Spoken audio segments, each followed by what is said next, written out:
بسم اللہ الرحمن الرحیم. السلام علیکم everyone and welcome back to my channel educational tips. کیسے ہیں آپ سب؟ امید کرتی ہوں آپ سب بالکل ٹھیک ہوں گے.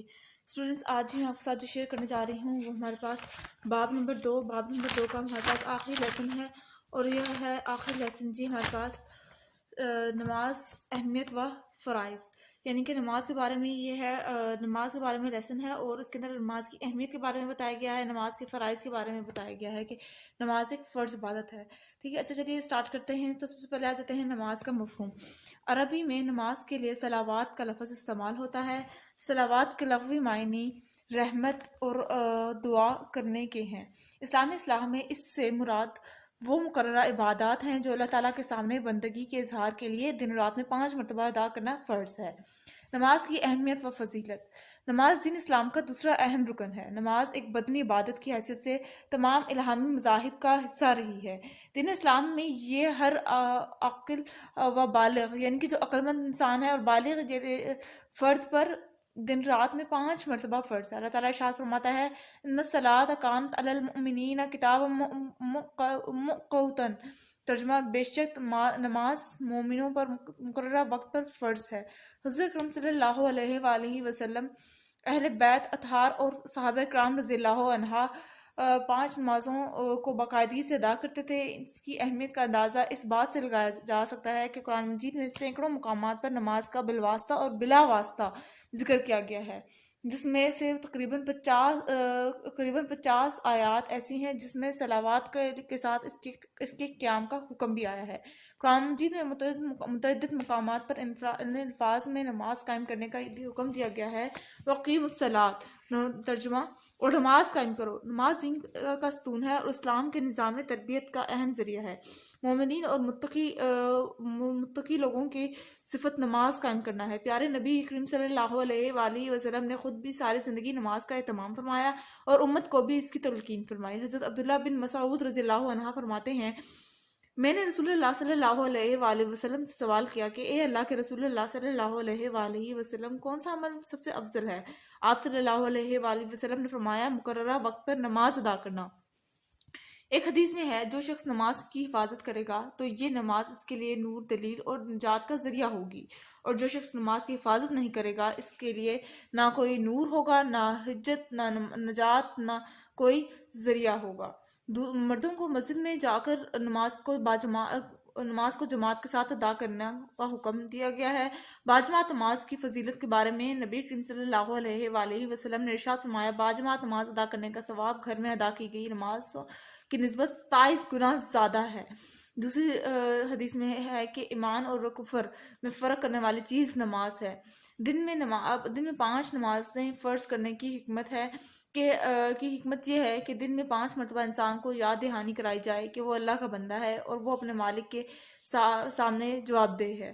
نماز اتنی اہم عبادت ہے جو کسی حال میں چھوڑنے کی اجازت نہیں، بیماری میں نہ بیماری میں نہ سفر میں. قیامت کے دن سب سے پہلے نماز ہی کے بارے میں سوال کیا جائے گا. نماز بندگی کا بہترین ذریعہ ہے، اس سے جسمانی و روحانی طہارت حاصل ہوتی ہے. حضرت علی رضی اللہ عنہ فرماتے ہیں کہ وصال کے وقت حضور اکرم صلی اللہ علیہ وآلہ وسلم کی مرض وفات میں آخری وصیت یہ تھی کہ نماز اور غلاموں کے بارے میں اللہ سے ڈرو.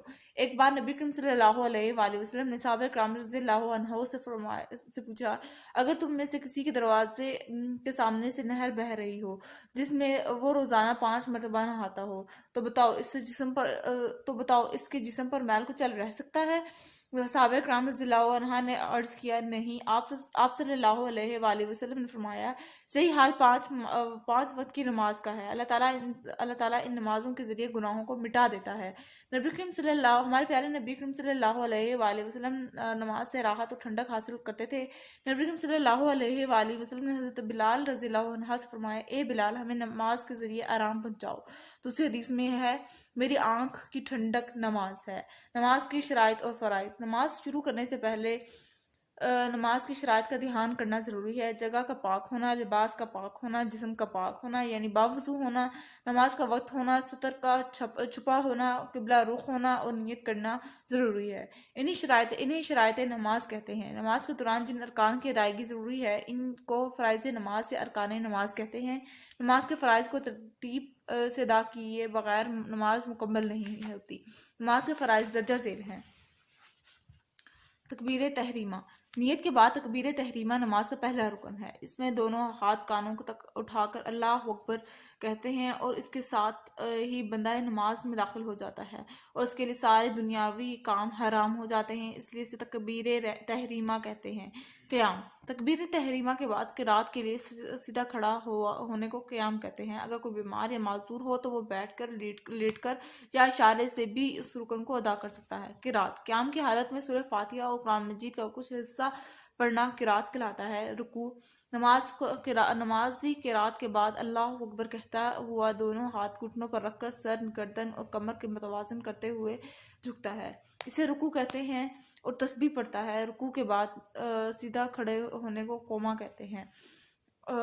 سجدہ، زمین پر پیشانی اور ناک اس طرح رکھنا کہ دونوں ہاتھ گھٹنے اور پاؤں زمین کے ساتھ لگ رہے ہوں، اسے سجدہ کہتے ہیں۔ ہر رکعت میں 2 سجدے کیے جاتے ہیں، اس میں تسبیح پڑھی جاتی ہے۔ 2 سجدوں کے درمیان بیٹھنے کو جلسہ کہتے ہیں۔ قعدہ، 2 رکعتوں کے بعد بیٹھنے کو قعدہ کہا جاتا ہے، اس میں تشہید پڑھا جاتا ہے۔ آخری قعدے میں تشہید اور درود شریف پڑھ کے سلام کے ساتھ نماز کا اختتام ہوتا ہے۔ نماز میں کچھ کمی یا زیادتی ہو جائے تو اس کے لیے آخری سجدے سہو، بھول کا سجدہ کیا جاتا ہے۔ نماز کی سنتیں، نماز میں فرض ارکان کے علاوہ بعض اعمال وہ ہیں جو سنت اور مستحب ہیں، اس میں سے اگر کوئی رہ جائے تو نماز پھر بھی ادا ہو سکتی ہے۔ نماز کے آداب، نماز میں ادھر ادھر دیکھنے سے اجتناب کرنا، نماز خشوع و خضوع اور عاجزی کے ساتھ ادا کرنا، سکون کے ساتھ ٹھہر کے نماز ادا کرنا، صاف ستھرے کپڑے پہن کر نماز ادا کرنا، نماز میں اپنا دھیان صرف اللہ تعالیٰ کی طرف رکھنا۔ نماز کے اثرات، نماز کے بے شمار فوائد ہیں جن میں سے چند درجہ ذیل ہیں۔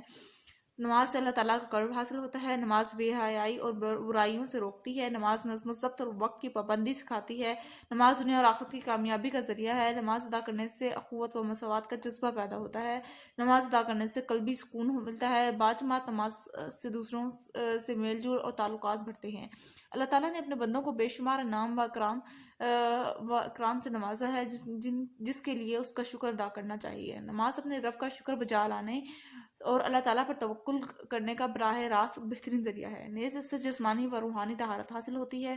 نماز کی اہمیت و فضیلت کو جان کر ہم خود کو نماز کا پابند بنا سکتے ہیں۔ نماز کی اہمیت کا تقاضا یہ بھی ہے کہ اسے تمام آداب و شرائط کے ملحوظ رکھ کر قائم کریں۔ ہمیں چاہیے کہ نماز کو ادا کرتے ہوئے تمام آداب، شرائط اور ارکان کا خیال رکھیں، اپنی نماز کو خالصتاً اللہ تعالیٰ کی رضا کے لیے ادا کریں، اپنے ساتھ ساتھ دوسروں کو بھی نماز کی تلقین کریں اور کسی حال میں بھی نماز نہ چھوڑیں تاکہ دنیا اور آخرت کی کامیابی حاصل ہو سکے۔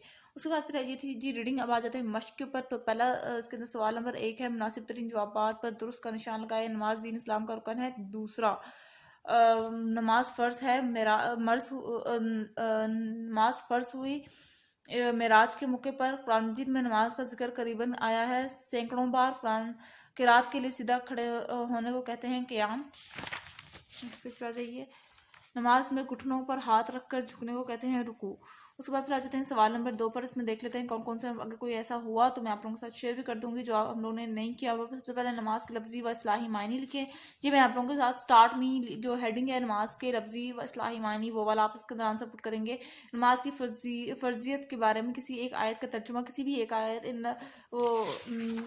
آیت کا ترجمہ لکھیں۔ وہ تھی نا یہ اقواقیم الصلاۃ اور نماز قائم کرو، یہ ایک آیت ہی ہے، ٹھیک ہے نا، یہ آپ لوگ اس کا ترجمہ لکھ سکتے ہیں۔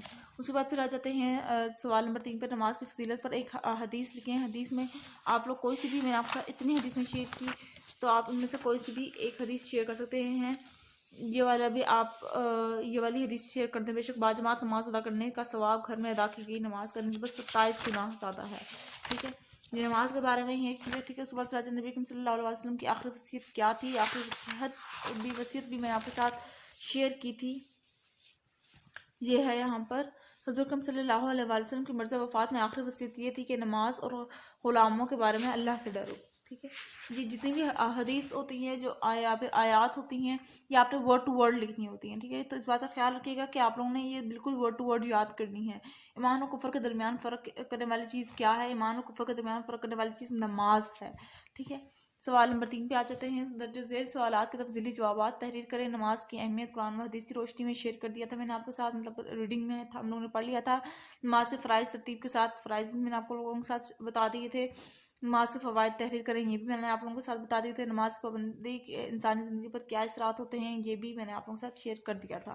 تو یہاں پہ ہوتا ہے جی ہمارا یہ والا بھی لیسن مکمل۔ آئی ہوپ سو آپ کو سمجھ آ گیا ہوگا۔ اگر آج کا لیکچر آپ لوگوں کو سمجھ آ گیا ہے تو میرے چینل کو سبسکرائب کر دیجیے گا، ویڈیوز کو لائک کر دیجیے گا، اور ساتھ ہی ساتھ بیل آئکن کو پریس کرنا مت بھولیے گا، اس سے میری آنے والی ہر لیٹسٹ اپڈیٹ سب سے پہلے آپ تک پہنچے گی۔ ملتی ہوں کسی اور ویڈیو میں، دعا میں یاد رکھیے گا، اپنا خیال رکھیے گا۔ اللہ حافظ۔